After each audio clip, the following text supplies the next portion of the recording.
It's the Awake Space Astrology Podcast. I'm Laurie Rivers, your host, here to help you with some inspiration to get those aspirations out into the world. Well, we survived the eclipse, kind of. We are now firmly in both Venus and Mercury retrograde, but that's not all we've got. This week, we have the equinox, and I'm talking about that on the podcast this week. I also have a delightful interview with astrologer Damien Bartlett, who is joining me at Woke Astrology. And we have a beautiful conversation about our honor as astrologers in being able to tell someone their story and show them their magic. Part one of that interview is up this week here on the podcast. Part two is part of the patron only podcast that is available for all patrons $5 and up. I've got some good news to share. If you're a patron, you might know if you were hitting in the lives that I did this week, I have signed the lease on a commercial building to do podcast studios and podcast production for myself and other people. I have a couple other podcasts I've been wanting to get started. Some of you have been hearing me talk about it for years, and I've just never been able to find the right space at the right price and the right moment. And I've tried to get started, and you know how it goes. Never say never. Continue to persist, because the right place at the right place at the right price at the right time showed up. And so I'm very, very excited. I'm going to be getting sets put together. I'm going to get all my equipment down, and I can stop recording in the same room where I sleep, which is great. Moving out to be near my parents was fantastic and a great decision. And it's been working out beautifully, and we need to take this thing up a notch. So I'm very, very excited about that. So if you're a patron, you're going to get behind the scenes content as we start putting everything together. It's going to be a good part of this year as we put things together. As the Awake Spaces first. Okay, so putting together a cute little set for that. I've got stuff showing up soon. And a new chair. I know you missed the green chair, and the green chair will eventually make it. But I've got a really cool chair that has some funky astrological symbolism on it. It's a cool chair. It's a cool chair. It's not the same. It's cool in its own way. And for those of you who don't know about the chair, because it's not been on camera for, oh my gosh, about 8 months now. It's a cool chair too. I like cool chairs. I don't know. It's a thing. So there's that. Of course, going through what's in the headlines, talking about the equinox, talking about how to use this energy to our great advantage this week. And then to further on with that, because we do have Mercury and Venus both retrograde in Aries, I go through some of what I teach in Healing the Money Wound Using Your Astrology, TM, and I work with you to use this energy. So even if you don't have natal Venus in Aries, we can use this transit energy to review, revise, and get really clear about what matters to us. And that's super important when you're in times of uncertainty and chaos, because the more clear you are in who you are and what matters to you, the stronger you can root and ground as you navigate these changing times. It can't all be bad news, right? It can't. And the good news is the news we get to create for ourselves. And that's what I want to bring to you more and more each week. Next week, we're going to be talking about the new moon, which is a partial solar eclipse. And then we're going to be talking about Neptune moving into Aries. I'm very excited about that. I read one of my articles during one of my audio lives to the people who were there from the magazine, where I talked about the energy of Neptune and Aries, and I'll talk about that next week. So speaking of reading the magazine, if you are one of the Awake Space Astrology magazine subscribers, your audio version comes out this week. I'm super duper excited about that. I love doing the audio for that. You can find those in the Awake Space magazine collection. I mean, you can find all the past articles. I don't read from the headlines and I don't read the horoscopes, but I do read you all the articles. So you can treat it like another podcast. So you get both. You get the PDF of the magazine and you get the audio, which is super fun in my humble opinion. What's next? Um, oh yeah, we got a lot going on in the Patreon. So we got I've started a new feature, which is the patron spotlight. We have so many cool people that are patrons. And so highlighting people's expertise and knowledge, everything from the psychology of the internet, learning how to read labels and understand chemicals and science, to community organizing and gardening. It's been an amazing ride. This week I spoke with Patricia, and she is a lifelong activist. She started right after graduating high school in the late 1960s. And she talks about her journey as she's adapted over the years and how she has evolved as an activist in community organizing. And it's a riveting conversation. It's so inspiring. So if you're at any level of in my Patreon, that includes free members, make sure you don't miss that conversation. I think it's a very important one we could all use today. Okay. And this year, next year, the next couple of years. It's great advice. So that's super fun. We're doing a survey for all patrons. I want to know the astrology of the people who are in. We're going to do some statistics and we'll release the study and the results of the survey at the end of the month. It's anonymous. I'm not asking for your name. I'm not going to use anybody's emails. I just want to see what do people got. And if you aren't sure about your chart, you can watch my intro to the natal chart or intro to the birth chart. It's a free class or a free video up in the beginning astrologies collection that anyone can access if you're free or paid member. Because to me, it's that beginning basic knowledge that I believe everybody should have. So you can check that out at the Awake Space. If you're not sure how to get there, well, you can check out the show notes. So grab your tea, grab your coffee, get your iced tea, get your iced coffee. Get ready because spring and autumn are on the way, depending on the hemisphere you live in. And whether we're driving to work or we're folding laundry or we're scrubbing floors or we're doing spreadsheets together, taking the kids to school or to the park, or we're on a road trip, taking the dog out, cuddling with a cat, whatever we're doing, let's do it together here on the Awake Space Astrology Podcast.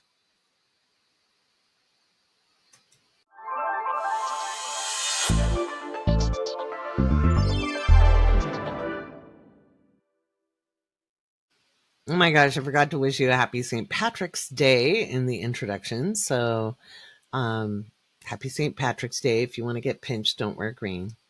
Yeah. I don't know. For some of us, you're getting a little older. That might be the action we get. Okay. So, anyway, we have listeners from all over the world. So, especially to my listeners in Ireland, I hope you enjoy your day and may you have much good food and good drink and enjoy. If you celebrate in the United States where it's a different kind of party, have a good time, be safe, be well. And now we head towards the equinox. We have the promise of spring. The promise of spring is upon us. And yet, the equinox is always a bit wonky because it is, it just is wonky. So March 20th, the sun moves into Aries. Aries season begins. So to all my Aries peeps, isn't that exciting? Your birthday is coming up. And it's not going to be like, I don't know. Like, remember, my 2025, the thing I said, I started out March in my 2025 year ahead with close saves and close shaves. It could have been worse energy. And that really kind of describes March. There's some horrendous things that have happened out in the world. Obviously, in the United States, we've had tremendous amounts of weather. The political situation could be better. Eastern Europe has had some very volatile political situations, and then also there was that horrendous fire at the club that just was so sad. So we've had some big things happen, but we've also had, could have been worse, right? Could have been worse energy, and that's really kind of where March sits. It's kind of the energy of a good part of the month. So early in the morning of the 20th, so about, I don't know, 2:45-ish, yeah, we've got the sun moving into Aries, that's on the west coast, so just as the morning commute starts on the east coast. And we have the moon in Sagittarius in a trine with the sun, Venus, and Mercury, because we've got an actual little astrological stellium going on. We've got the sun entering Aries, 4 degrees approaching Venus. And then we've got Mercury at 7 degrees of Aries. So it's all within 8 degrees of each other. And the moon is energizing that. It could be a little spicy, even with Venus retrograde and Mercury retrograde. We could see some accidents. We could see issues to do with funky weather on Monday, or not Monday, on the equinox, which is Thursday. It's Thursday. So there could be some bigger, wetter weather. We want to watch out for that. We want to watch the moon in Sag. I'm not gonna lie, there could be some big fires with this energy too. Like places where there have been wildfires, Oklahoma, I'm talking about you. We might see a resurgence of those. There could be some arsons in different places. So that would be more the negative side. On a personal note, though, because I really want to focus on what you can do. It's easy to feel powerless in this kind of chaotic energy. And I think one of the best ways to look at things is to let yourself be energized. Get out, take a walk, watch the weather, obviously. But if you can get out and take a walk, if you can dance, if you can move your body, if you can do something physical, getting into online debates probably isn't going to help a whole lot. Okay. Regardless of, because we can see a lot of philosophical debates, people standing in their beliefs or trying to espouse a belief system. And a lot of times you think of politics with that, and I'm sure we will see politics with that. But one of the things I think is important to remember is when we look at religious beliefs or spiritual beliefs and needing the need to espouse your truth. I'm going to say it again. You don't have faith if you require other people to join you in it in order for your faith to be valid. I'm going to say that again. If you believe other people have to agree with you on matters of spiritual or religious doctrine in order for your faith to be valid and right and true, then I say you have no faith at all, because faith doesn't require evidence or agreement. And I think one of the things I'm most looking forward to with Neptune and Aries is it will become a much more personal space over time. You got to remember, Neptune spends 14 years in a sign. I don't think this is going to happen just overnight, but I look very forward to evangelicalism kind of dwindling. And because it's spilled into the spiritual world. Okay, I've been in spiritual spaces for a very long time, since like my teens. All right. And I was in some deep woo-woo spaces. And back in the day, the the primary religion most people had walked away from or organized church had been Catholicism. And there was a lot of influence of Catholicism in spiritual spaces because people hadn't deconstructed. And I'm not saying Catholicism is bad. I'm not saying these other things are good. I'm just saying this is what was. You move into the 2000s, people were leaving evangelicalism. I know it seems like everybody is like going to church, but actually the numbers have decreased significantly. So a lot of people left evangelicalism and moved into spiritual spaces. And so now we have a lot of people who haven't deconstructed from that. Leaving isn't deconstruction. Okay. And transferring your beliefs isn't deconstruction. Deconstruction is a process that takes time. If you've been out of whatever religious belief, even for 10 years, you still have a long way to go, because that the indoctrination culturally, socially, the idea that you have to be good and right and true to be moral isn't necessarily so. And if we look at things from a universal perspective, the universe isn't sitting giving brownie buttons or detention points. It's not. When we look at physics, it's like, is it effective? Is it ineffective? Is this working? Is it not working?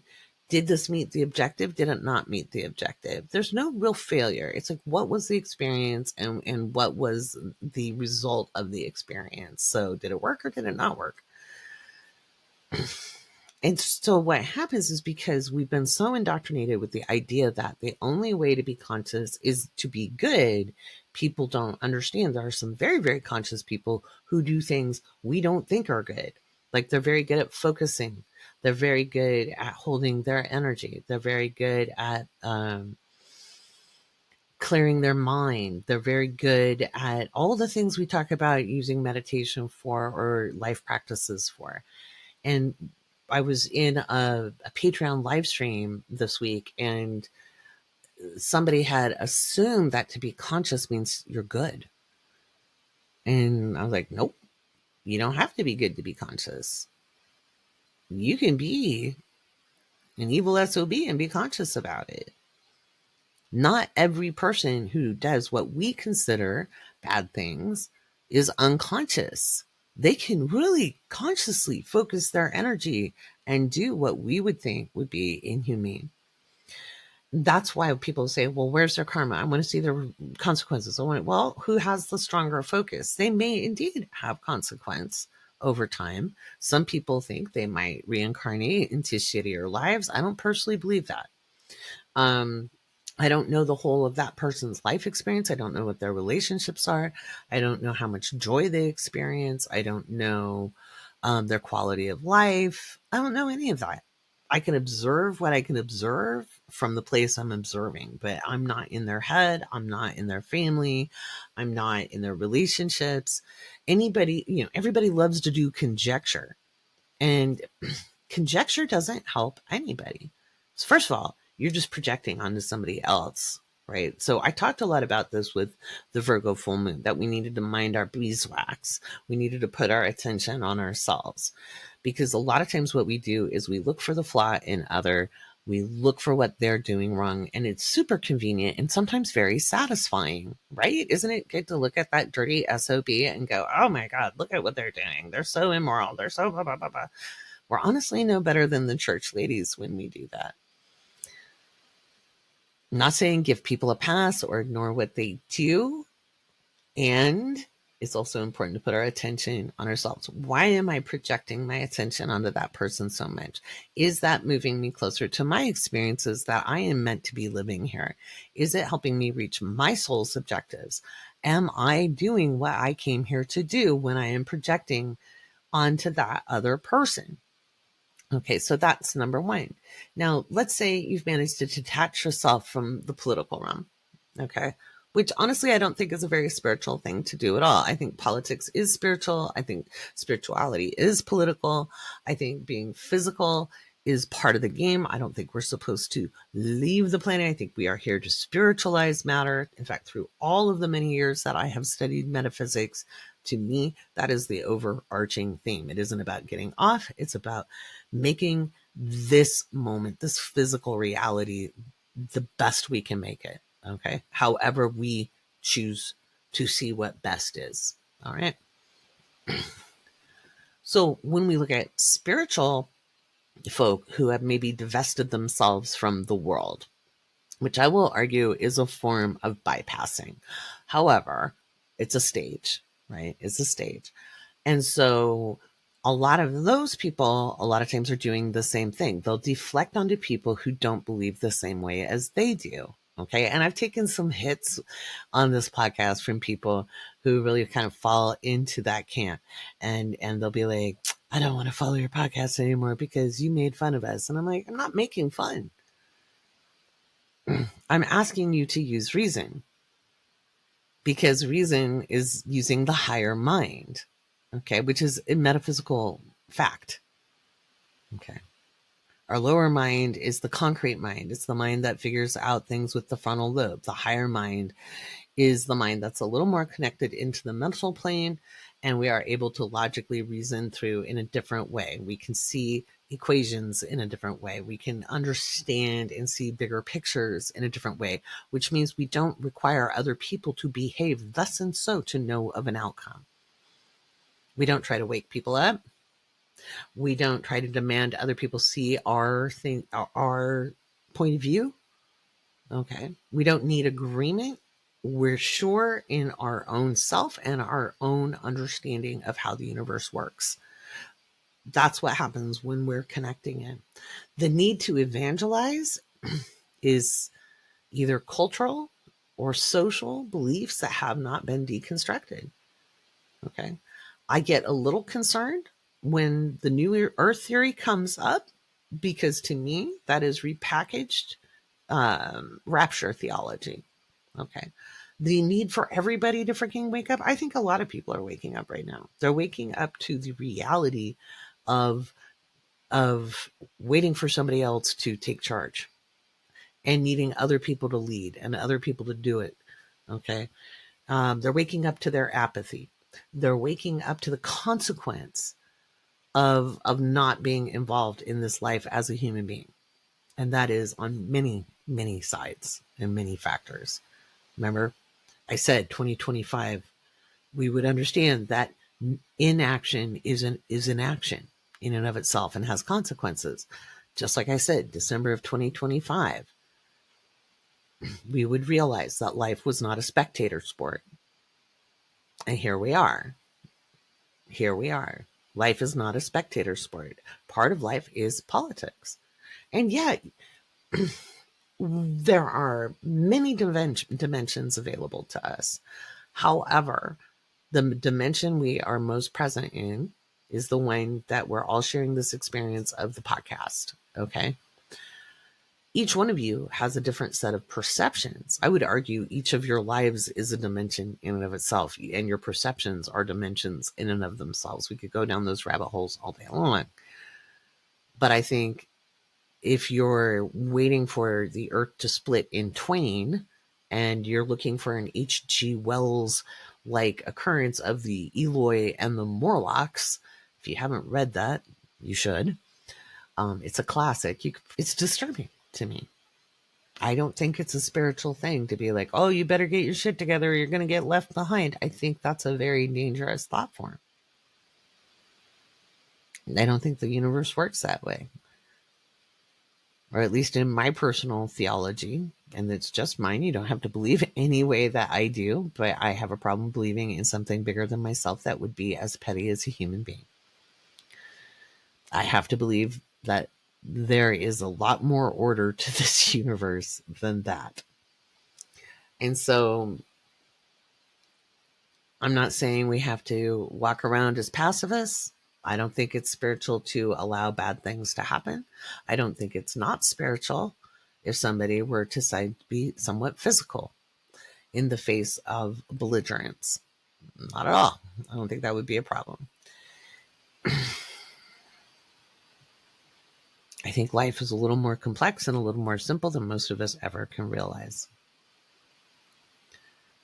The reason I'm saying all of this is belief is really up on deck, and people are either going to be leaning into their fear or leaning into their faith. And you're going to see a lot of people trying to espouse their beliefs onto other people as Neptune sits at 29 degrees of Pisces. Some people will feel that the veil is a little more thin. Okay. And first of all, I'm just going to say, as somebody who is naturally very, very sensitive and very, very intuitive. So when I say sensitive, I mean to both the physical realm, physical environment, but also to energy. And then also highly intuitive, highly psychic with Neptune at 29 degrees Pisces right now. You could wear a hematite suit of armor and you would not be able to block all of the signal going on right now. It's a lot. But everybody interprets that same signal from their own point of view, from their own perspective, from their own life experience, from their own education. Okay. And it's important to remember that. So you could have, I always say, you could have 12 psychics sitting in a room, 12 clairvoyants at that. So people can see energy and they could focus on something energetical, and every single person would see something slightly different. One person could see, a goddess. Another person might see more than one spiritual being. Another person might see a leprechaun. Another person could see energy patterns. Another person could see an animal spirit. Another person might see a beloved that has passed on.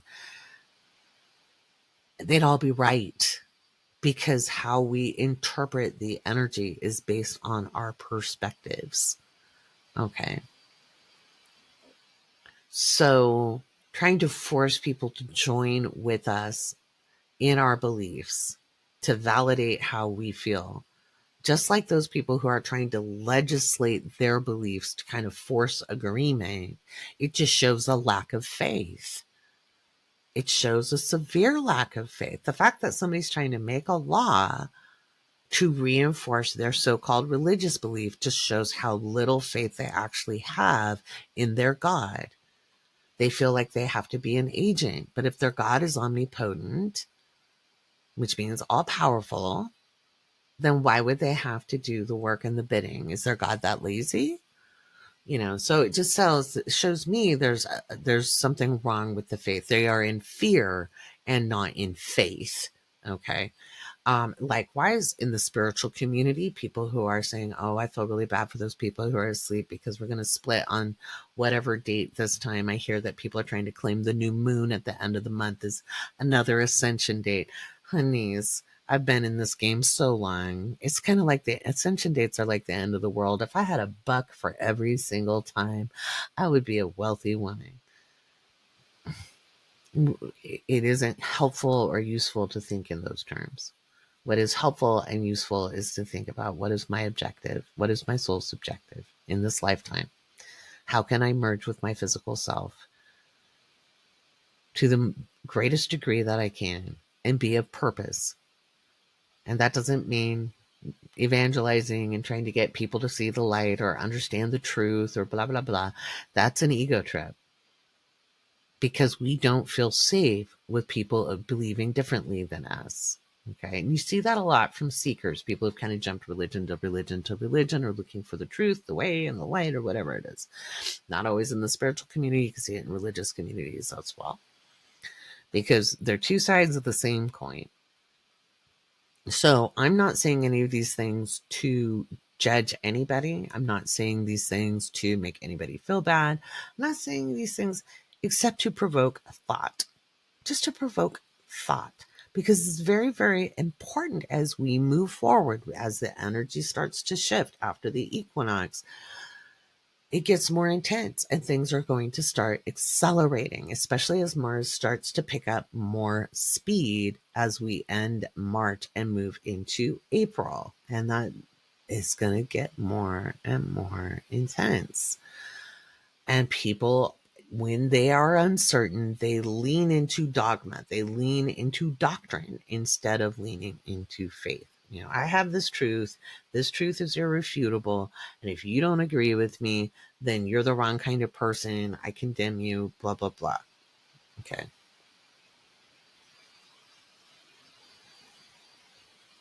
And we do not need people to agree with us in order for our truth to remain true. In fact, you can stand in front of somebody if you're in your truth without speaking a word and leave unoffended.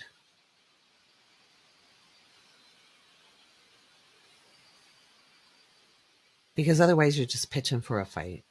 And I don't know about you, but I don't have energy to fight right now.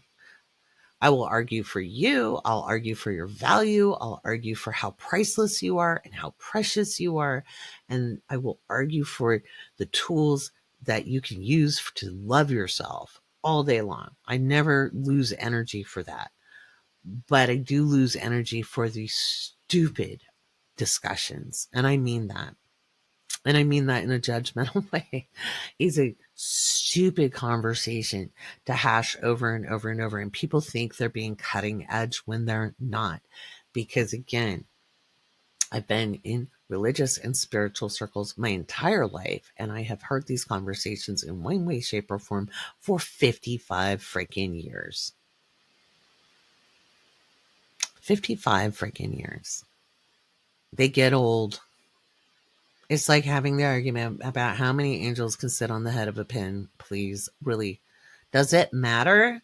It could be one big one or a gajillion little ones. Doesn't really matter because energy can shape and shift and move and flow. Okay. Again, I'm going to say you want to navigate these chaotic times where there is so much opportunity. Then it's really, really important to bring your attention back to yourself and get quiet and listen to your higher self, your God, your goddess, your connection with all that is, source, whatever you want to call it, your soul, your higher self, your inner being, whatever you want to call it, and say, what is the best use of my energy in this moment? Not what do I do for the rest of my life? Not what am I going to do next week? Not how do I prepare for this imminent disaster?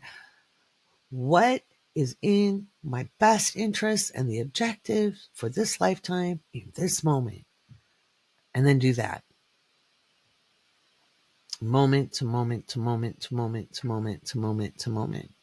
That's what's going to get you through this. Okay. So, on a personal level, the equinox is an opportunity for new starts. It is the beginning of the astrological year in Western tropical astrology traditions. It is nascent energy, new beginnings. But this is kind of like with Mercury and Venus retrograde. It's almost like something you're starting over, like you've tried it before, but it's starting it again. Like maybe you didn't have all the resources last time. Maybe you didn't have a complete vision. Maybe you thought you knew, but you didn't. So this is a chance to kind of do over. Okay. So, which is interesting.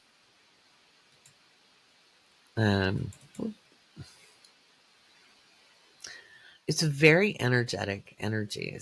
When I say energetic, it's not lethargic, it's not stagnant, it's very dynamic energy. And we also have Mars in Cancer in a pretty good trine to Saturn. So it's a really good time to start creative projects or creative vision. And by creative, I don't necessarily mean artistic. It could be anything that expresses our life energy. Okay, so it's not destructive. It's a good time to do things that build up, that support, that aid.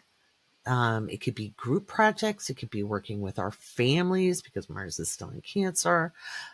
It could be creating legacy work. And by legacy, like teaching your children, involving your family units or nieces and nephews. It could be working with children in the community. It could be working with in ecumenical ways, meaning like in ecumenical means with more than one denomination or belief. So like interfaith work, this is all really good time for that. It could be great for pulling community projects together. And again, film, music, um, internet, like web series, that kind of thing. I'll be putting together a podcast studio. Huh. How crazy is that? So those are all super fun things to know. What else do we have coming up with this? I find it really interesting. We have Saturn and Uranus is still in a sextile. That's fascinating. We're looking at like definitely economic restructuring, and that would have been happening no matter what. Probably one way was a little more positive than another, but we may see some shifts in some larger companies. We could see some acquisitions happening as we move through the end of March after the equinox. So that could be interesting. Maybe it's a TikTok sale. Maybe it could be actually a larger company kind of breaking off divisions. That could be something as well. It doesn't necessarily mean it's growing bigger. It could be something that's being pulled apart or sold for parts or restructured. So we could see things like that. But if you really want to know what's going to happen this week as we head towards the equinox, I think you should listen to what's in the headlines. But just remember, it's time to pull your energy and use this Neptune at 29 degrees. Use that nascent Aries energy at the end of the week to really tune into a greater vision for your life. Stop trying to look outside of yourself and look at what's wrong with everybody else and why nobody else is doing anything, and look at what you can do, even if it's just in your physical home. Okay. Maybe you can restructure how you use electricity. Maybe you can restructure what kind of consumption you do. Maybe you can restructure how you interact with your neighbors. Maybe you can get involved in the community in some ways. A lot of times people think that when I say get involved, it's just run for office. Although I will always encourage people to run for local office, whether it's a school board, library board, planning commission. All of those are very important things that people don't think about, except the people who know that's where the power lies. Okay. But there's that. But there's also ways you can support local businesses. You can get on, you can, offer to talk about, you can just send people to their stores. Okay. It's really important to understand the difference between big business and small business, and why those local businesses drive your local economy. So, and they're usually run by mom and pops. They're usually not run by really wealthy people with lots and lots of money. It's people who have a passion and a drive to make a difference, and they believe in their community, and they're trying to make it better too. Not always, but a lot of times that's what small businesses are made up of. And so finding the people you want to support is really, really important. Alrighty. I think I'm going to do a patron shout out, and then we'll talk to Damien Bartlett, the astrologer, and then we'll do what's in the headlines.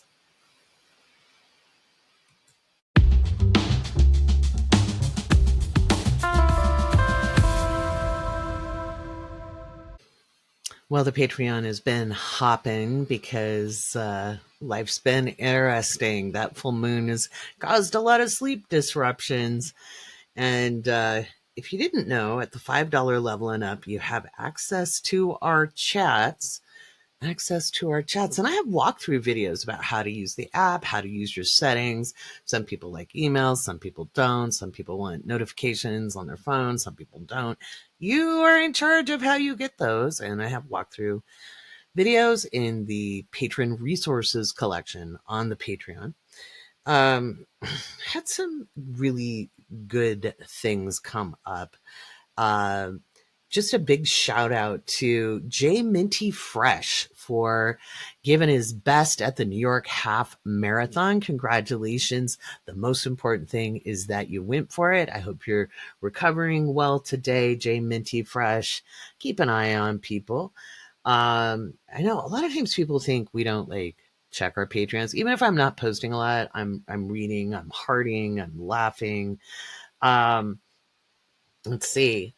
People are having weird dreams. If you've been having weird dreams, go ahead and let us know in a comment on Spotify or in the comment section in the Patreon. By the way, if you ever have trouble accessing the podcast on any of the players that you listen to this, I always post it for free as a public post at the Awake Space Patreon. You can check it out there always. Betty was talking about more rumbles happening in Southern California. This time it was another little old 4, and on the California Richter scale, that's a bump. And I think we had an earthquake. I know those so well.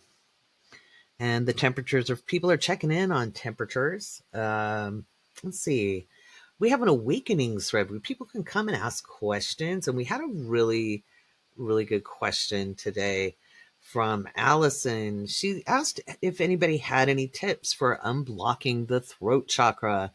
It's been so difficult to get my words out lately.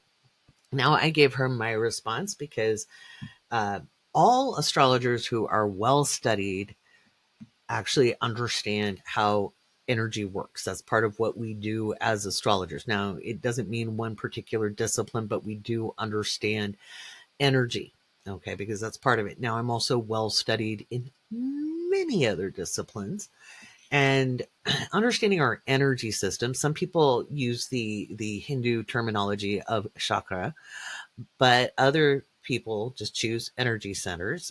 They're somewhat synonymous, but different belief systems. And all cultures have had systems, especially indigenous cultures, including European indigenous cultures. However, a lot of that information got lost. Some of it was retained through secret societies, etc. But anyway, I just using some of the more common terms. My response was the throat and sacral are connected, and they are. So you're not just lower and higher. Each one corresponds to another, and the throat and the sacral are connected. So a lot of times if we have a throat blockage where we're having a hard time getting our words out, or maybe we just blah blah blah, verbal diarrhea, that's an overactive throat chakra. So sometimes it needs calming, sometimes it needs opening, but it usually means there's something going on with the sacral as well. So my typical advice, if you want to clear, Epsom salts baths or scrubs in the shower. Eucalyptus oil is really good for clearing. Now, you don't want to put it directly on your skin. You want to use something that's a blend. You can buy blends, or you can put a drop in a heavy amount of Epsom salts. You don't want to put too much in there, because essential oils can be very harsh on the skin. But it's always good to take a good soak if you can, or a shower, give it a scrub, and imagine anything that you're clearing yourself of just going down the drain. And then the second thing you can do is listen to the grounding meditation that I made for everybody in the Patreon. It's in the meditations collections. All patrons at the $5 level and up get those meditations. And then if you want to use crystals or rocks, you can use Shiva Lingam to help with the sacral, and aquamarine or azurite, like pendants or bracelets. They don't have to be expensive. There's other stones as well that correlate with that throat and with the sacral. You can get little Very affordable bracelets with the beads. Again, the amount of money you spend on something does not equate power. The most powerful stone you can find is something you found on a walk in a forest. Okay, it doesn't always have to cost. And then there's also solfeggio frequencies that and even healing sounds like from singing bowls, tuning forks, etc., that are attuned to clearing these energy centers. You can find those on YouTube. Those are all some techniques. There's a lot of energy up on deck. It is a time of purging and clearing right now because we are in a time of change.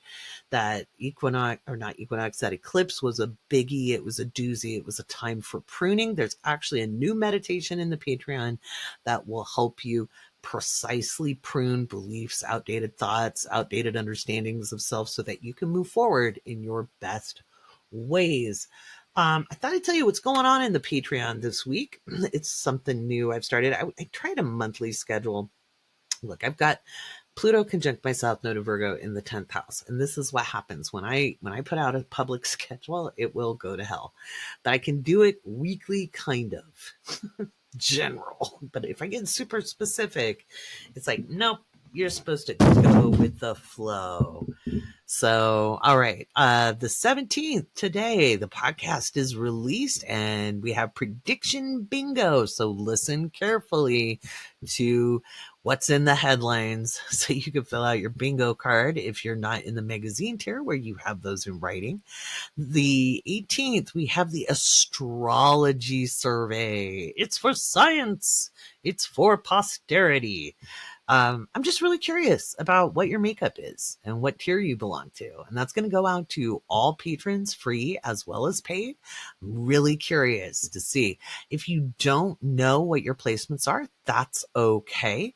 But remember, there are free resources available in the Patreon. There's the intro to the natal chart, introduction to transits. You'll want to look at the intro to natal charts. All right, that's a free video available to everybody because I think it's knowledge everybody should have.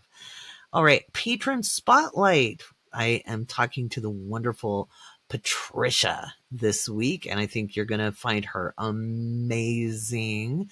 She's been an activist since the late 60s, and we talk about how her journey as an activist and community organizer has changed over the years.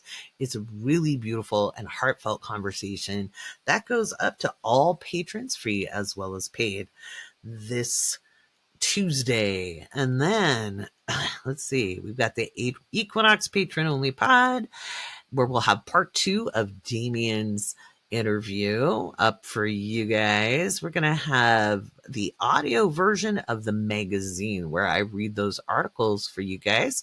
That comes out on the 21st.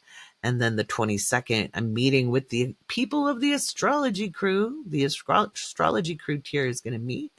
And then we have our Sunday link update in chat. Of course, as always, you never know when I'm going to do a live stream. I can do video as well as audio live streams in the Patreon. Also, people are getting to follow along in the journey. I posted pictures in the Awake Space Astrology Lounge chat, and I showed people what the podcast studio looks like. Undecorated, no nothing. So you guys will get to follow along on the journey and some behind the scenes content. Let's see what else. There's so much. There is so much, guys. The one thing I want to remind all of you is, yes, there is an overwhelming amount of information, but if you just click around either on the browser or in the app, you can find the collections. We're getting those more and more organized. In fact, we've got getting started with Patreon. That's your first look. You want to go in there first. I've got walkthrough videos on how to make the most out of your Patreon membership, how to set your settings, all of that. Member discounts. Discounts will come out this week. If you're in the magazine tier and up, you already got first dibs on yours. Make sure you use that because those are coming out this week for all tiers. Meditations and visualizations. You want to use that as much as you want. You can listen to these anytime. We've got beginning astrology resources, Patreon goodies, the Awake Space magazine collection, Patron Spotlight, which is a new feature that we're just interviewing the cool people of the Awake Space Patreon, the people who make the Awake Space woke. Amazing folks. Let's see, podcast episodes, such as the catalog of podcast episodes. We've got the old Q&A library. If you might want to go through that. There's some really good stuff in there. Astrology Crew, you can catch all of your posts in that collection. Mystery School, you've got your posts. I put out a special post for Mystery School last week. You want to go listen to that if you're in that tier or higher. Planet of the Month Club resources are for Astrology Crew and up. And we've got astrocartography and Laurie Thinks Out Loud. I need to do more astrocartography, I know. But anywho, let's give a big shout out to our newest patrons. Oh, hang on a second. They changed my interface on the app. All right, we've got Sophie, Margaret. I'm truly Grace, not truly. I love that. Deanna, Morgan, Sharon, Amy, Ashley, Joey, John, Stevie, Janet, Jay, Venetia, Melissa, Veronica, Colin, Lydia, Megan, Carrie, Rebecca, Liz, Nikki, Allie, Heather, Charisse, JJ, Astara, Maya? I think it's Maya. That's a beautiful name. M, Beatrice, Elizabeth, Krista, Mary, Mariah, Anastasia, Kay, Sam, Snarkalopicus, I love that name, Maggie, Ever Hopeful, Nicole, Space Cadet 28, Karen, Owl at the Moon, Ramona, Melissa, JG, Sarah, TJ, Divine AF, Lori Lovelady, Jess, Evelyn, Taylor, Jackie, Melissa, Julia, Kelsey, Abigail Drennan, Ayla, Artiana, Smitten Jazz Kitten, Trisha, Kelsey, Tracy, JC, Martha, Jennifer, Allison, Flighty Girl, Juan, and Sarah. Thank you all for being new members of the Awake Space. We got more good stuff coming up. I'm finishing up some old projects, including how to find your sign gig using astrology workbook. So if you took that class with me in January, thank you for your patience. The workbook is coming, and I promise anytime I'm delayed, it's always worth it. All right, coming up next, the interview with Damien Bartlett. He is an amazing storyteller. He is somebody who has really lived life and grasped astrology in a very eloquent and intricate way. I'm very proud to have him on the Woke Astrology team, and I think you're really going to love part one of our conversation.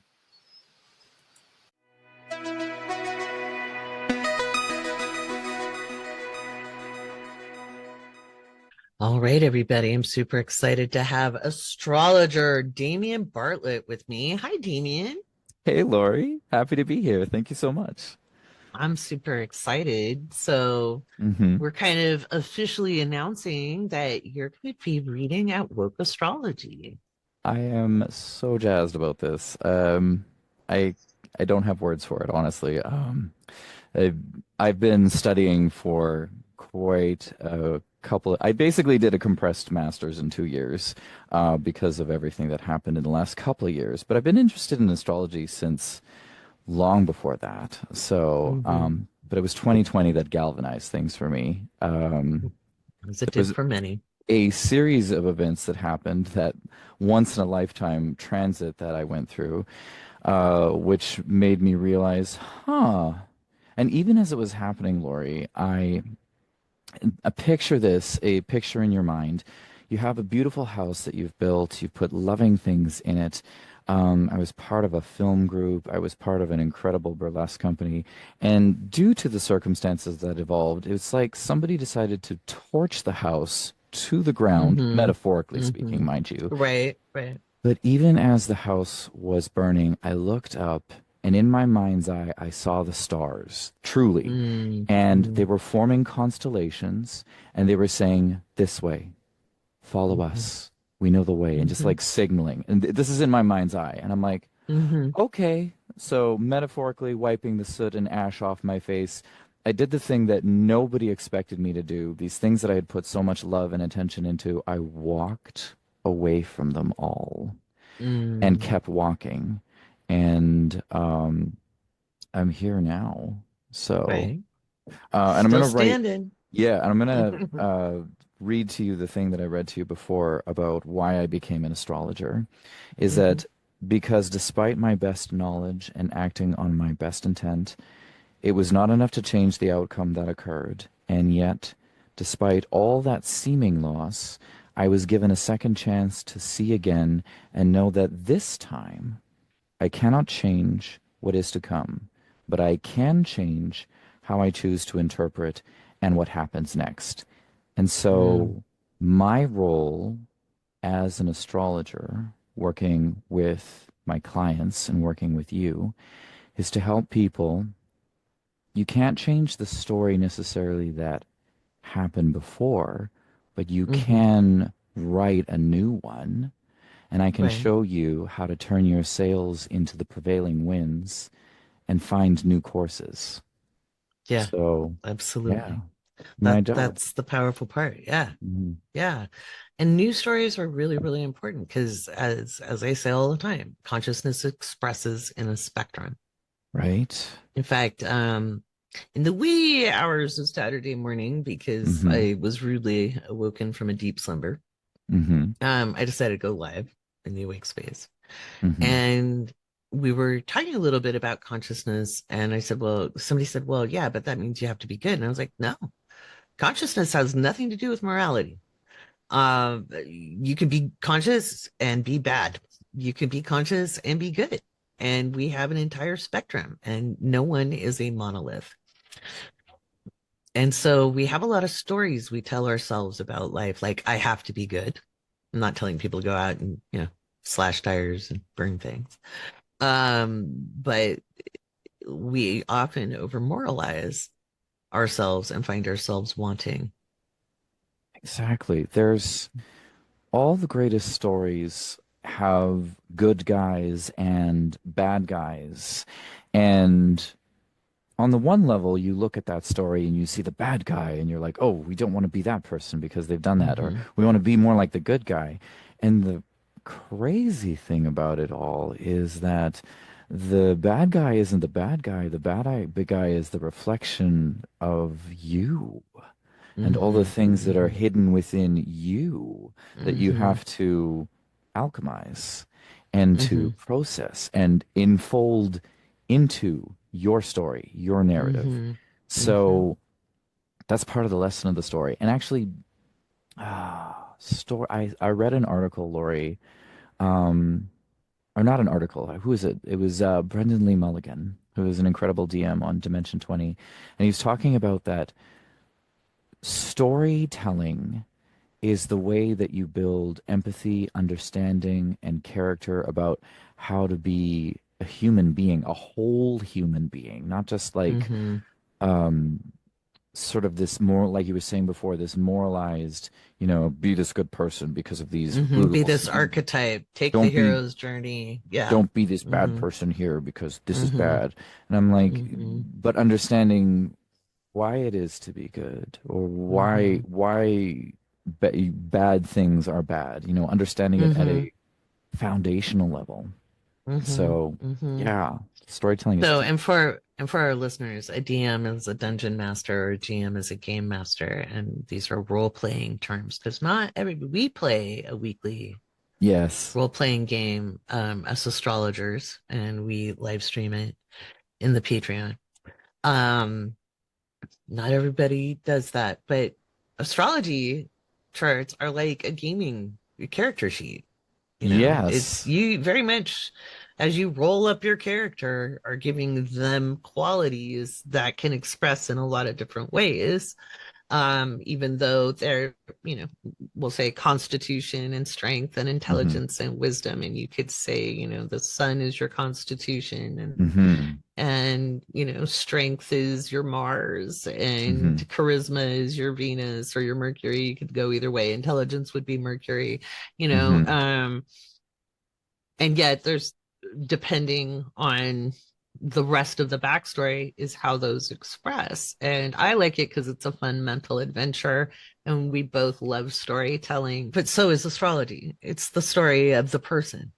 Yeah, and as the Mm-hmm. transits occur through your chart, it's like chapters in that story unfolding. And it's like, Mm-hmm. and I do remember you saying this quite a number of times, Laurie, like in any story where there's the hero and they're in the super crunchy bits where it's like Mm-hmm. challenging. Anytime you've had in your life those very difficult points, you are the hero of your story and you Mm-hmm. are at the exciting part because you're Mm-hmm. about to have an incredible eureka.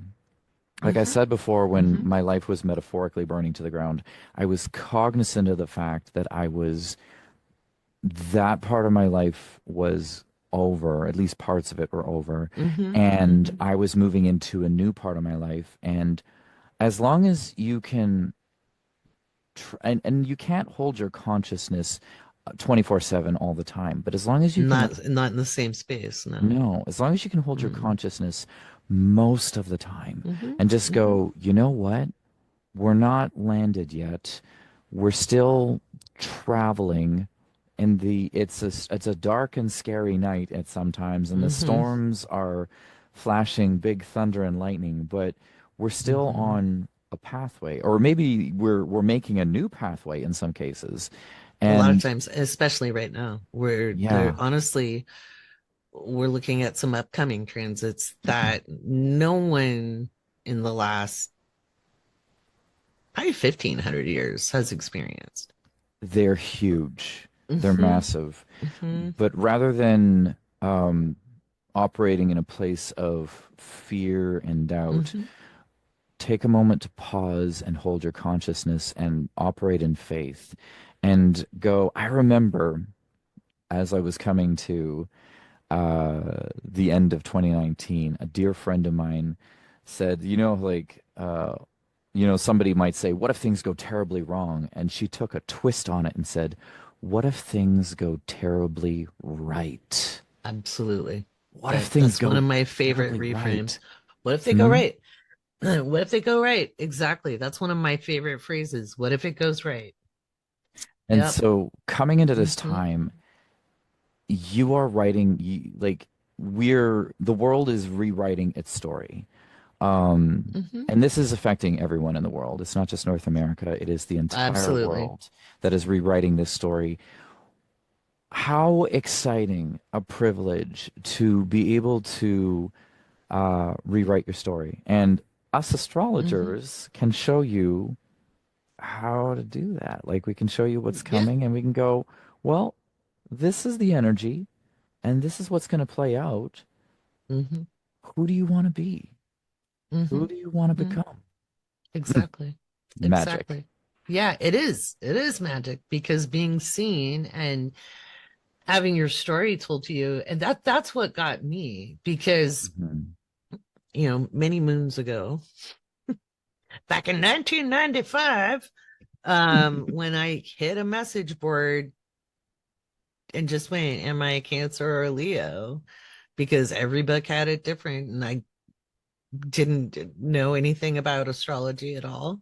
Mhm. And everybody gave me all these technical answers that made no sense to somebody who was a neophyte. Right. And the man who became my first teacher kind of figured by my response, which was very Cancerian, which was cut the techno crap and tell me what I am. Um, people, and he was like, send me your information. And he just had a feeling. He was very, very intuitive Hmm. and a wonderful Australian man. And he sent me a 20-page email Whoa. and he nailed stuff in there about me that really got my attention. And it was nicely worded. There was nothing any that, he didn't traumatize me. He did Hmm. later. Be like, how the hell do you see these things? Um, and at the bottom of it, he was like, you were really born to be an astrologer. I'd love to have the honor of teaching you. And so that was my first question is, where are you seeing that, sir? And what is this? And I said, well, I still don't believe in hokum and bunkum and poppycock, but I'll study this and see where the flaws are. I don't know how you figured that out about me, and I want to know how. Um, and that's how I got into it. But it was him telling that story about me and seeing things in me, not seeing me, not knowing what I looked like, not having heard my voice, being in Australia while I was in Bahrain. I was like, oh. And we didn't have ways to search people up back then on the internet. So it's like we were creating digital footprints. Oh, the So, anonymity of the time. oh God, it was awesome. It was Mm-hmm. amazing. Um, but the beautiful telling of the story of myself and beings that my quest was to self-understand. Um, that's what did it for me. I didn't initially start studying it because I was going to do it for other people. That didn't even cross my mind. It was to make sense of my life and why it was the way it was and who I was and why I was. And astrology gave me those answers much more satisfactorily than personality tests, because they didn't have the depth and the detail. They were Yeah. still archetypes. And I still push, and that's why you and Shelby and Susie are reading under me, is you understand people are not these cardboard cutout monoliths or archetypes, Yeah. that they go beyond that. So you can really share the potential of who they can be. The more I look at sort of all those like the personality quizzes or like this particular four quadrant personality, this and that, the more I realize that it's been just like some incredibly very watered down version of what astrology really is and the depth that it can Yeah. be. Yeah. It is like I remember like speaking of those early like quizzes, it's like you are a Virgo sun, you are a fastidious fussbutt, and I'm like I am not fastidious fussbutt at all. I could never understand that. I'm like, how is this? I don't feel like I'm a Virgo, and then I realized, oh, there's like so many things going on, and I realized I'm a Sagittarius rising and a Leo moon, um, and I'm loud. And Right. that's a lot of where the energy comes from. And No, but but I am obsessed about learning and knowing and understanding Mhm. and telling. Um, and I was saying to you before, I've had like the how I've worked in people's lives is I've usually popped in and just when I'm supposed to pop into a person's life and drop a piece of like knowledge or a perspective or a something something, and then I'll be there for however long I'm supposed to be there, and then Mhm. gone. And it's not Mhm. that I don't love all these people, but sometimes it's just this is sort of how my life has been, Mhm. just showing up. So It's now a very Sag rising trait or a Sagittarian trait or a ninth house trait because there's yeah, constant expansion and hmm journeying. And it's kind of like being in a video game hmm or even in a fantasy book, that dark stranger in the tavern that has that hmm special little gift for you or that little yeah. pointing you in the next space. That's a lot of that energy. And I collect stories from people Hmm. because people are fascinating. So, um, I love learning people's stories. And so this is why doing this, Hmm. reading charts for people and telling the story of you, um, is incredibly exciting. It's an honor, isn't it? Isn't it an Hmm honor to get to do that for I get to people? show people their magic. I was like, this is where their magic Yes. is. If you guys want to book a reading with Damien, please do. If you're a patron, we have a super special going on for all of the astrologers. That includes me, Susie, Damien, and Shelby, who will get to hear soon once we get our recording schedule figured out.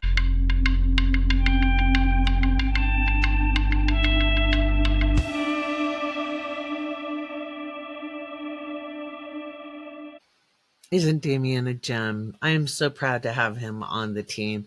I first encountered Damien in my intermediate astrology class, and he just was just a phenomenal student. He reached the depths, and I have to say he ran with the information, and that was years ago now. He's just a really phenomenal human being. If you guys have been following on our game night, we all get together on Friday nights and play some role-playing games. We play I can't remember what version. It's like D&D, okay? It's just not D&D for copyright reasons. But anyway, we're role players, and astrology charts are like a character sheet in D&D, and you can look at life like a giant role-playing game. And how do you want to express your character? I think that is something not enough people get to do in life, not to realize, they don't get to realize themselves as the main character. And I see everybody as the main character of their stories. When you come to me for a reading, I'm actually a side character. You're the main character as I sit with you, or Damien sits with you, or Susie Evolutionary sits with you, or Shelby, who you'll meet next week, who is coming on board to read. Phenomenal astrologers, all of them. In fact, Shelby got a real rare privilege. I actually had her read for somebody very, very close to me. And I don't do that too often. Be like, all right, here's this precious person to me, read their chart. And so that was super fun. And she was damn accurate too. So anyway, so I absolutely adore them. If you're a Patreon, if you're in the Patreon, hold tight. Your discount is coming soon this week, and you'll be able to save something when you book with any of the astrologers, which is exciting. By the way, I forgot I had this thing up on my website. Because I don't always go in and make changes. But I actually have a quarterly check-in where you save $100 per reading if you book 4 at one time. So you just use the plan that you buy, and you can book ahead. And that makes sure, and I'll make sure you get readings with me. Like if I'm all booked up, we'll make time for you. So if you're wanting that, if you're wanting to meet with me more than once for a yearly overview, but maybe you're working on a project and you need some quarterly guidance, some check-ins on how to use the energy, you can check out that quarterly guidance package. And then Susie has a 30-minute check-in package where you can book 4 sessions with Susie as well. That is a very useful thing. So make sure you do that. No discounts apply to the packages because they're already discounted to reflect the fact you're booking more than one session. Alrighty, let's take a look at what's in this week's headlines. What's in the headlines this week? Oh, gloom, despair, and agony on me. Whoa. Now, don't blame me for what's in the headlines. I can't help it that the news only does these awful headlines. But anyway, so things that we can find March 14th through the 17th while the moon is in Libra. So we start the day with the moon in Libra before it heads into Scorpio. We've got sabotage, issues with public transportation on subways and or trains that carry political and civil servants. That's in the US and Europe. Big wind, temperature changes, issues with air and ocean currents. Air traffic disruptions due to labor strikes and contract negotiations, accidents on roads and in the air due to wind, weather, and mechanical failures. Public protests continue. Issues outside of courts and public offices, satellites and communication disruption, internet failures, and technical issues in general. Terrorist attack, noted violence in urban centers. International organizations have crisis, threats of war, threats of nukes, warring words. Leaks from military, rogue units, militias have conflicts, global coups, and other strange events. Financial abuse or scandal revealed, Supreme Court or other high court justices, this is global or international court in the news. The ICC or ICJ mentioned or make declarations. A prosecutor, investigator, and or judge might make a bold move. This is global. New information leaked about U.S. officials and or financial matters to do with an elected official. Public violence, mass shooting, stabbing, or issue with domestic violence. Politicians start changing their tune, rhetoric changes, and propaganda spins in a different direction, especially with Mercury retrograde. Issues to do with international agreements, treaties, organizations, Commonwealth, and that would be the British Commonwealth, air traffic disruptions, limited airspace, global conflict escalates. Remember that the transits are global. Accidents or political upheaval can also be big storms and or natural events, and vice versa. March 17th through the 19th, once that moon enters Scorpio, it's bringing in the big guns, in quotations. The populace are in shock. There's a deeper mystery being uncovered, and people retreat to strategize. It's quiet before it's not. So we got big rain, flooding events, water levels rise inland, rivers overflow banks, dams spill over or have safety concerns, erosions, landslides, mudslides, and sinkholes. Natural event or terrorist attack that is difficult to control or contain. Borders see violence, and this could be Poland, Belarus, Hungary, Georgia, Israel, Lebanon, Syria, Jordan, India, Pakistan, U.S., Mexico. Although at this point we could add Canada, right?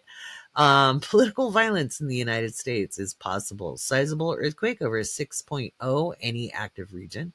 Internet disruptions, payment gateway failures, hacking, and ransomware.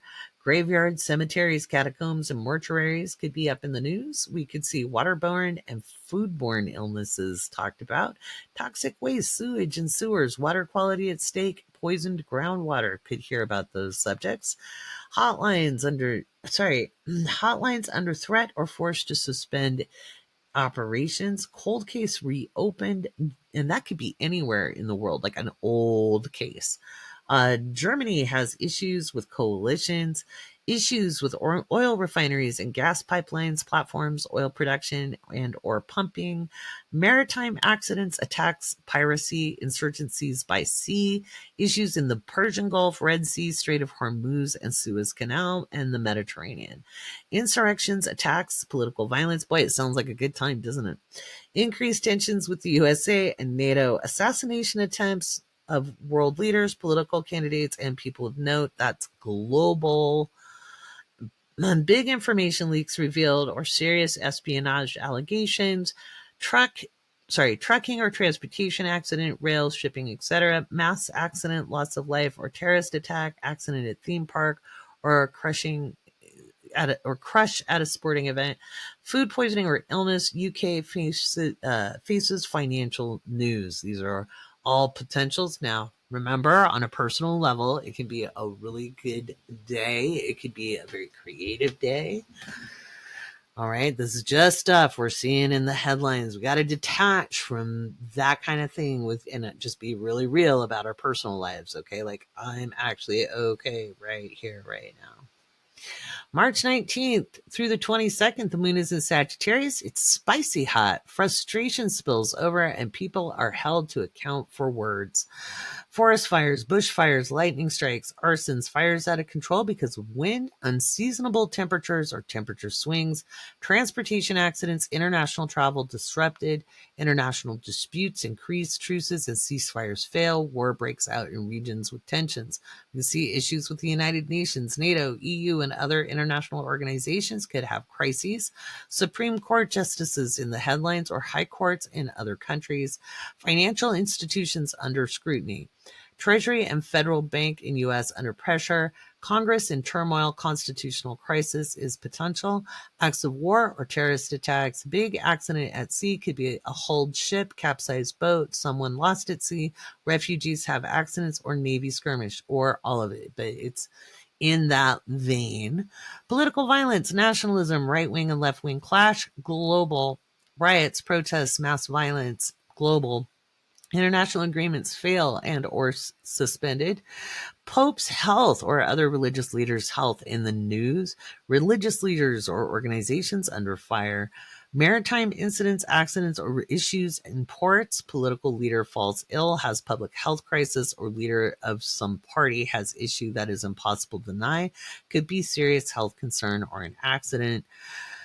Big international accident involves either people from many countries or involves a border crossing. Accidents with missiles and or satellite launches. We could also add drones to that. Sizable earthquake 6.0 or higher in the Pacific Rim. Other regions could see up to a 5.8. Massive storms or storm or issues to do with a massive storm. Could be a hurricane or a tornado or something that starts at sea or goes through more than one country. Again, global. And then to end the week, we have the moon in Capricorn. We could see historic events. We could see a mass casualty event from some kind of natural event or a terrorist attack in a metro area. That's global. Act of war, death of a leader or prominent figure, more than one event globally. Big weather event can involve massive loss of life and or infrastructure damage, failed governments in countries with coalitions, death of a world leader or former world leader.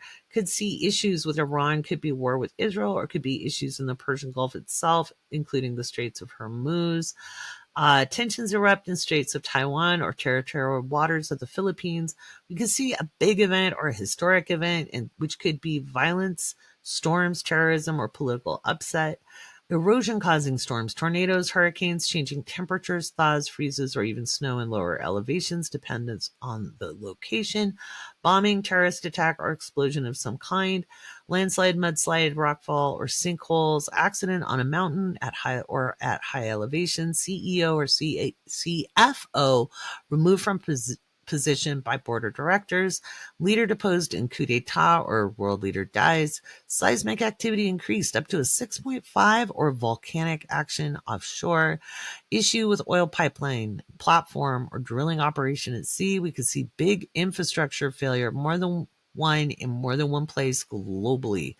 We can see public figure, political leader has health crisis that leads to hospitalization or happens in public view, illness, fall, neurological issue, global.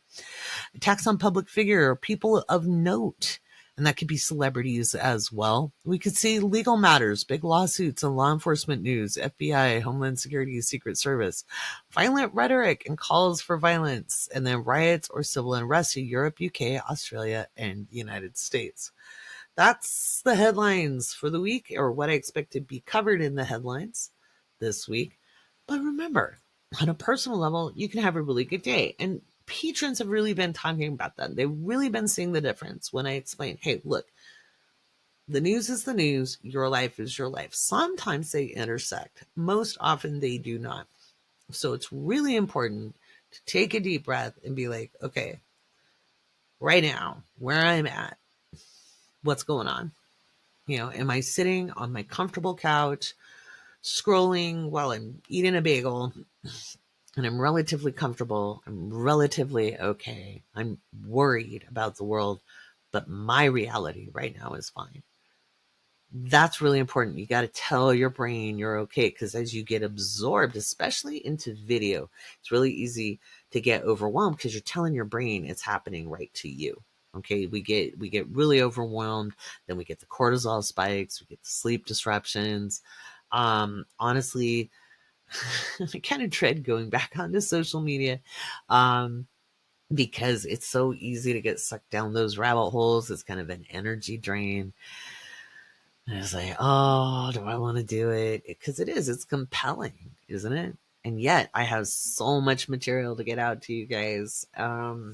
Speaking of, why don't we move to the next segment? Because I really want to talk about some things that could be very useful to you from my Healing the Money Wound class. I think you guys need to hear some tips and hints on understanding how we reinforce our social cultural conditioning, and what a money wound actually is, because this isn't just high vibe it for abundance, but it's how you vibe to feel secure, and abundance comes in many shapes and forms. So let's talk about that next to end up on a high note.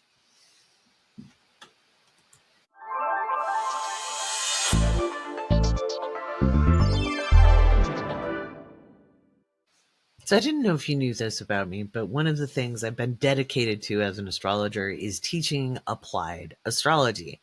And over the years, I thought, I had to really teach people how to understand astrology before I could get to the juicy bits on how to use your astrology. But that was years ago. And over the course of the last decade, one of the things I've really learned how to do is translate the astrology in such a way that you can just use it. You don't have to become an astrologer for it to make sense. That's really important because, first of all, if you can just identify what your placements are, you can use the systems that I've been creating, which is the using your astrology system. So, and that is something I think is useful for everyone. So, when we're talking about healing the money wound, which is a course and workbook that I created, actually a book and workbook that I've created, still working on it. It's done, but I'm trying to make it like a little more fun because I tend to start very serious and then I realize people get bored. And so we want to fun it up. But anyway, so often we just focus on our wounds, regardless of what kind of trauma it is, whether it's trauma around resources, money, or physical health, or physical well-being, or physical safety, whether it happened in childhood and we have a very high ACE score, or we experienced an accident as an adult, things that shook us. And we can focus on those events and that wounding and the results of the wound. And justifiably. I'm not saying for a second that that there's no reason to look there. Of course we look there. But in our healing journey, it's sometimes better to have tools that put us on the healing path instead of trying to dive through the trauma, which takes us down the rabbit holes of trauma, often re-victimizing ourselves. Ask me how I know. And it doesn't get us to the healing space. So in healing the money wound, one of the things I'm talking about is understanding that regardless of where it came from, okay, whether you were born into generational poverty or you were from a family who had money and lost it, or you came from a very wealthy family who had a problem becoming satiated and understanding what enough is, right? Because that is also a wound, not feeling satisfied, right?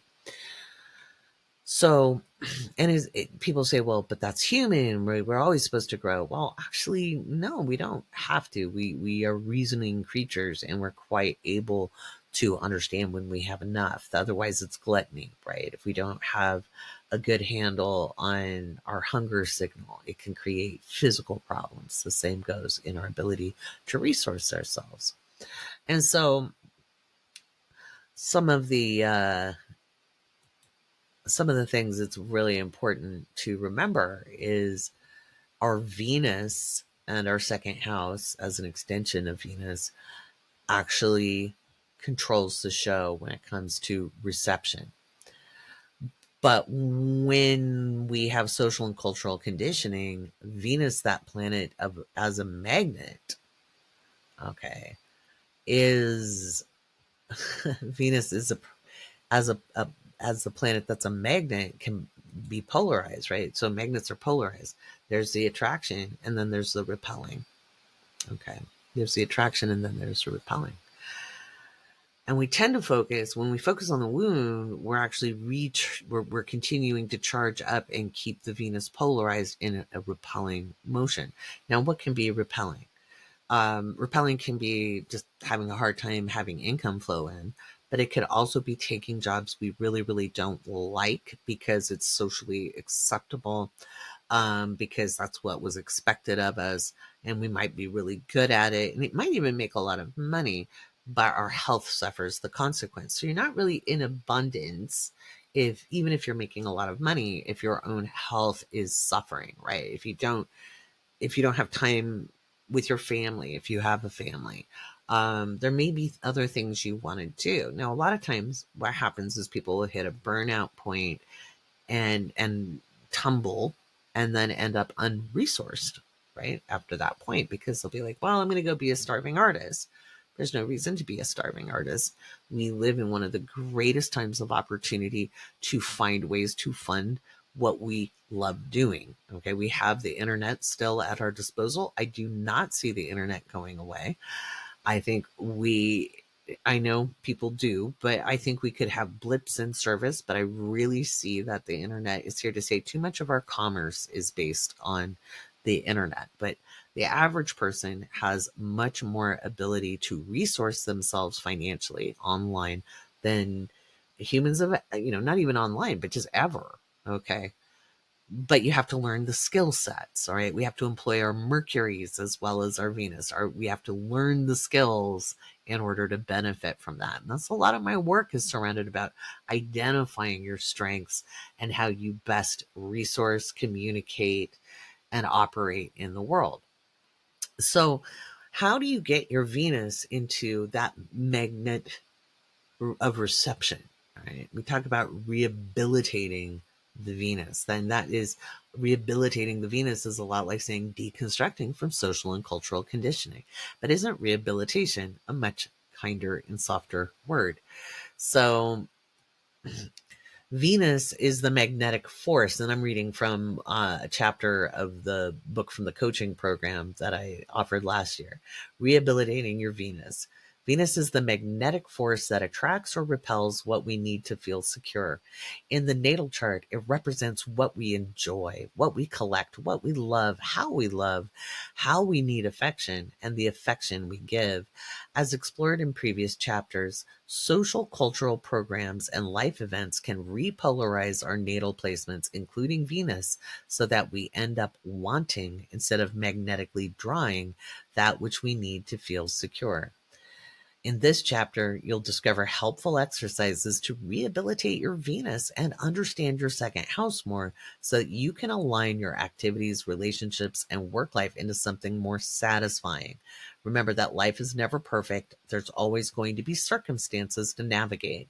Yet having a deep understanding of your needs and how to meet them allows you more agency as you journey through life. Even in the worst of circumstances, knowing yourself and how you best meet your needs gives you the upper hand in navigating challenges through to the other side. It's important to note that focus on the wound will delay the healing process. There is power in noticing the wound, but perfection comes in the correction. You are not doomed forever, unlucky, or fated to always struggle. By consciously rehabilitating your natal Venus, you will be able to find life more reasonably satisfying.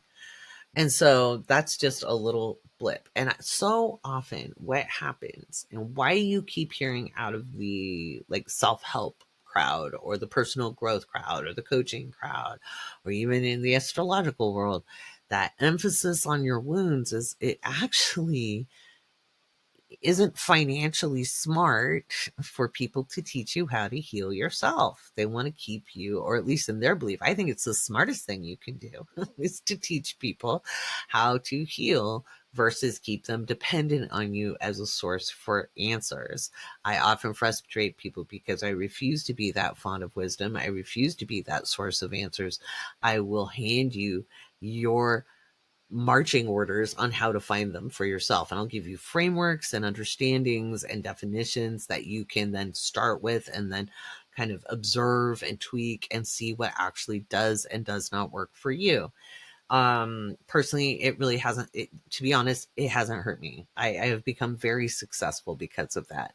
They're like, yeah, but you're in a sweatshirt. I am, because I'm comfortable and I don't have to wear a monkey suit because I'm successful. I'm a Cancer. I like to be comfy. I'll put on a monkey suit again soon. I know I clean up well. This has nothing to do with self-esteem. I actually like to be comfortable. And yeah, that's how that works. But I'll put on a suit again.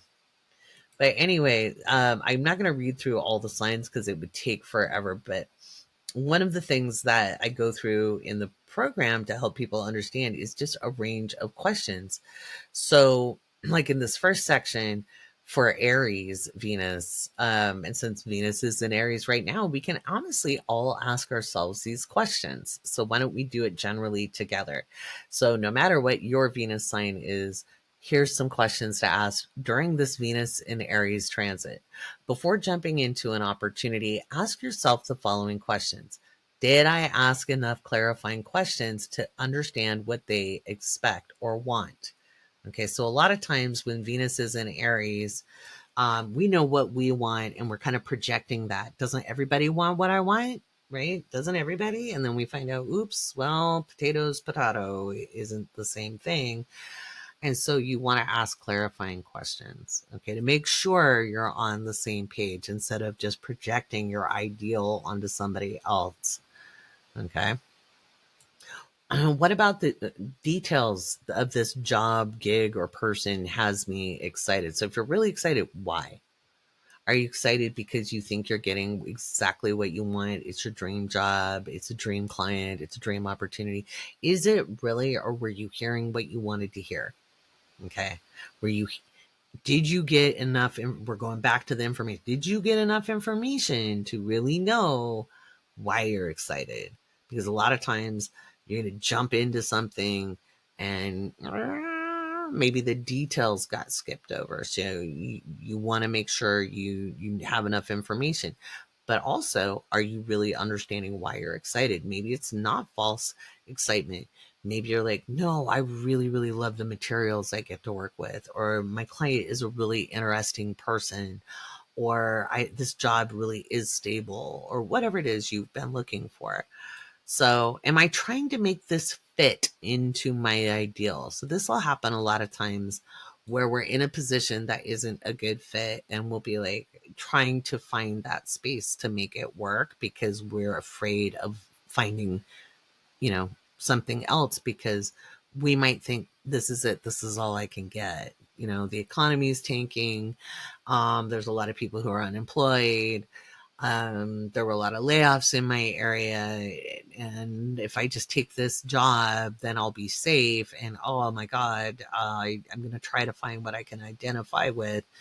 When in reality, you are employed, you could apply for other things. So sometimes we hold on to false security. Are you really as secure as you think you are, or are you just afraid to try for better? Okay, so you can apply for jobs without leaving a job. In fact, I highly encourage people who are employed right now not to leave their day jobs in a rage and rage quit. I really think you need to rage apply. If you're really pissed off with your employer, apply to 100 different companies, but don't just quit right now. All right. But maybe look for something that really does fit. There's no perfect. Okay. So instead of perfect, ask yourself the question, what about this moves me forward? Okay. What about this moves me forward, whatever the situation is? How is this moving me forward? And then what is the outcome I most desire, and how does this make me reach it? So a lot of times we don't really think about the outcomes we really want. We're like, well, I'd like to pay my rent.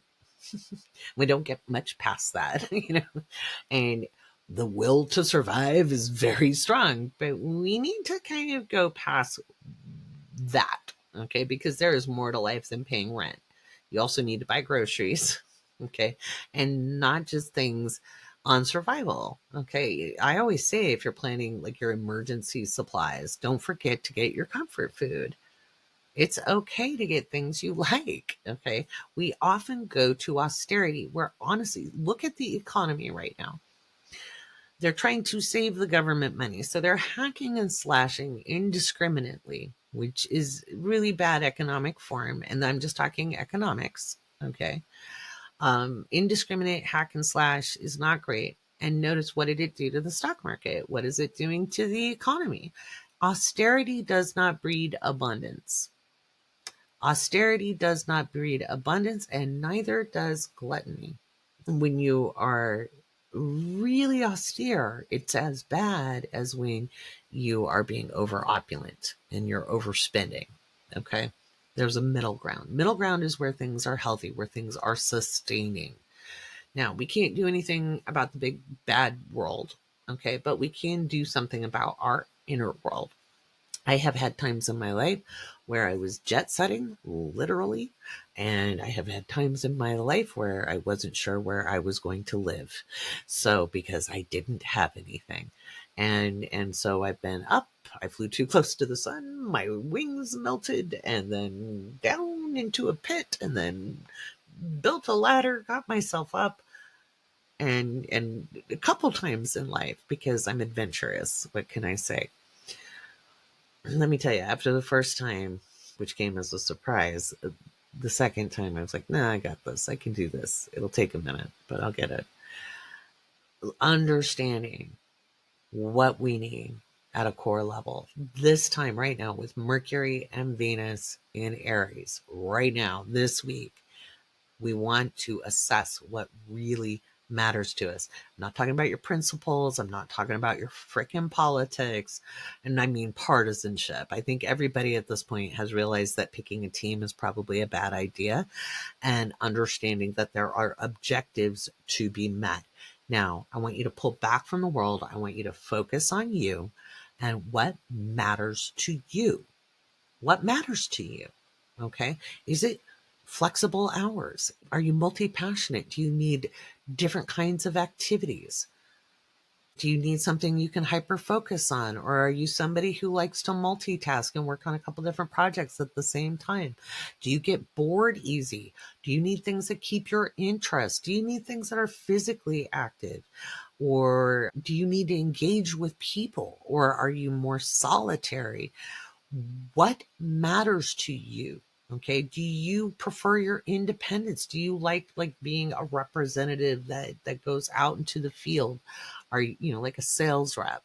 Are you somebody who likes to collaborate and work on a team?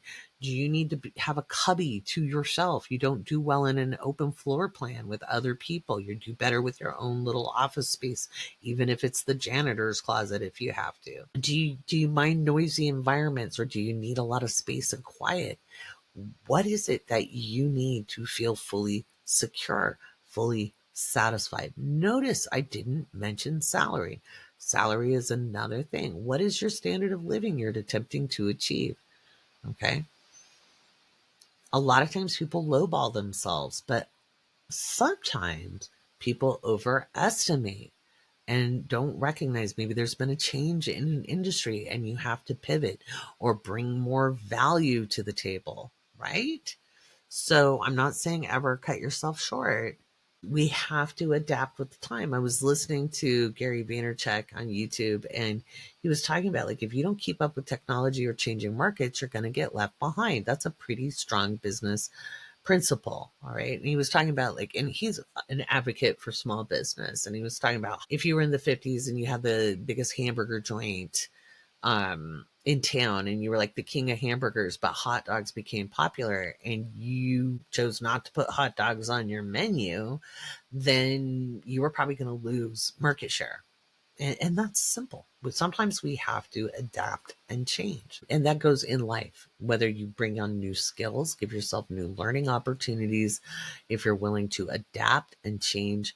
I was saying for years, people need to get very entrepreneurial going forward post 2020, like understanding side gigs, understanding how to earn more money, even if you're just clearing out your crap in your house and flipping it on eBay. Okay. Some people have made full businesses out of doing that. Not everybody's a product person. So, but do you have special knowledge and skills, and learning the ability to communicate that in a way that makes it attractive to other people? But if all you're doing is chasing money or chasing clients, you're going to, again, that's that Venus repelling versus attracting. Every single one of us has a way that will work best for us. And what we hear about in the world and growing up and even going to school is maybe 3 different options, when there's actually many options that we can take in life and find success. And so that's what I want to encourage you with. Goes back to those questions. Do I have enough information? Have I asked enough clarifying questions? Have I really thought about what I want and need to feel satiated, secure? What really matters to me in order to feel safe and secure? What do I need more than paying my rent? And I'm not talking about wants. I'm not talking, well, I'd like the Louis Vuitton. I'm talking about, what do you really need? What really matters to you? So those are really, really important. And am I trying to project my ideals or my idealization onto the situation to try to make it look okay when I'm not okay with it? That's things we do that in relationships. We do it in jobs. We got to be careful with that because we can all be a little delulu sometimes. So these are all things we want to consider as we move through this week, as we have Venus and Mercury conjunct. They are both retrograde, but this is a beautiful time to reassess what we need in order to feel safe, secure, and realized. Now remember, if it's not fair to you, it's not fair to everybody. So I look forward to seeing you in the Patreon. You can come over to listen to part 2. It's an all Patreon episode where Damien and I finish up our riveting conversation about telling the story of you. And again, you can book with Damien, Susie, myself, or Shelby at wokeastrology.com.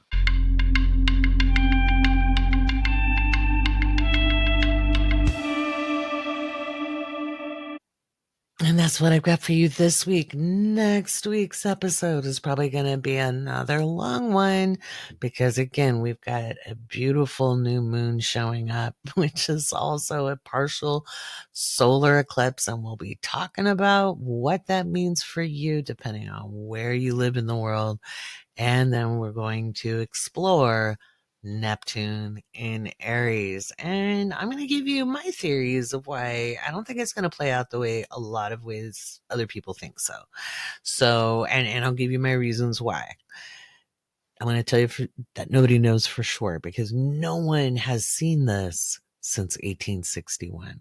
So I think we have to be really careful about how we apply information from historical facts. And I wrote about that in the Awake Space Astrology magazine and why I don't think it's going to be like a play-by-play replay. All right, from what we saw in 1861. I think there's going to be a variety of things up on deck. And I also know that it can be really interesting on a personal level. For those of us who are very sensitive to energy, it's probably going to be a lovely breath of fresh air. I know I'll be happy when Neptune is out of Pisces for a while because damn, it's been a lot. But anyway, we'll give you so much next week. So make sure you hit the subscribe button on whatever platform you're listening to us. If you ever have a hard time connecting on your favorite player, make sure you head over to Patreon because I put this up as a public post the minute it is published. All right. So you never have to be without it. If you're listening on Spotify, do leave us comments. I'd love to hear what you're thinking and how you're moving through the energy. And of course, if you're there, make sure you thank a patron because we are 100% listener supported. And I love that. I'm really proud of what we've created here. I'm Laurie Rivers. I look forward to talking to you next week.